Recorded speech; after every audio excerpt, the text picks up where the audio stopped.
ಪ್ರೀತಿಯ ಸಹೋದರ ಸಹೋದರಿಯರೇ, ಪುನರುತ್ಥಾನದ ಶಕ್ತಿ ಈ ವಿಷಯವಾಗಿ ದೇವರ ವಾಕ್ಯವನ್ನು ನಾವು ಧ್ಯಾನಿಸುವ. ಲೂಕನ ಬರೆದ ಸುವಾರ್ತೆ 24ನೇ ಅಧ್ಯಾಯ 1ನೇ ವಚನ. ಯೇಸುವಿನ ಪುನರುತ್ಥಾನ.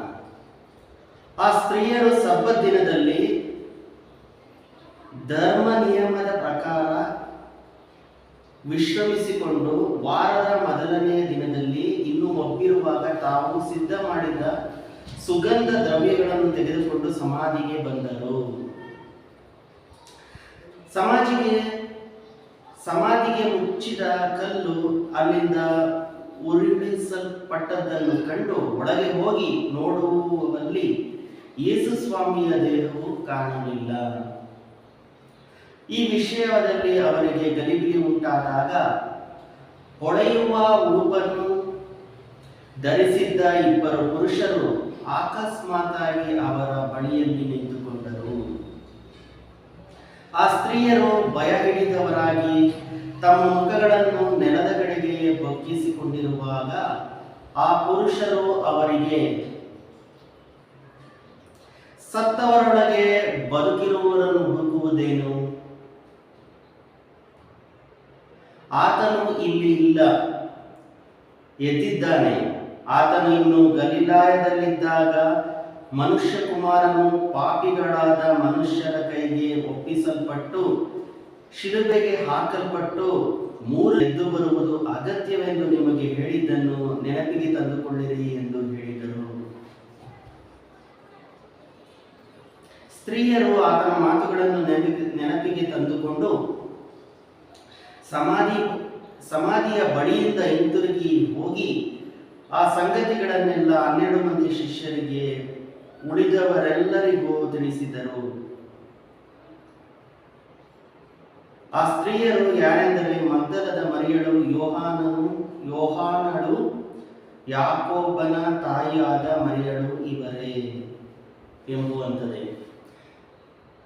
ನನ್ನ ಪ್ರೀತಿಯ ಸಹೋದರ ಸಹೋದರಿಯರೇ,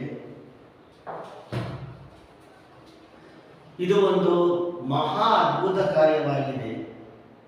ಪ್ರಪಂಚದ ಎಲ್ಲ ಸಮಾಧಿಗಳು ಮುಚ್ಚಿರುವಾಗ ಯೇಸು ಕ್ರಿಸ್ತನ ಸಮಾಧಿಯಿಂದ ಜೀವವು ಪ್ರತ್ಯಕ್ಷವಾಗಿದೆ.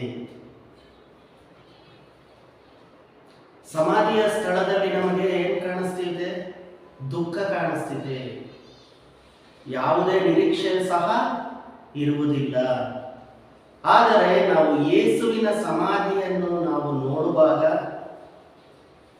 ಇಬ್ಬರು ದೂತರು ಹೇಳುವಂತಹ ಸಾಕ್ಷಿ, ಸತ್ತವರೊಳಗೆ ಬದುಕಿರುವವನು ಹುಡುಕುವುದೇನು ಎಂಬುದಾಗಿ ಆ ಸ್ತ್ರೀಯರಿಗೆ ಹೇಳ್ತಾರೆ.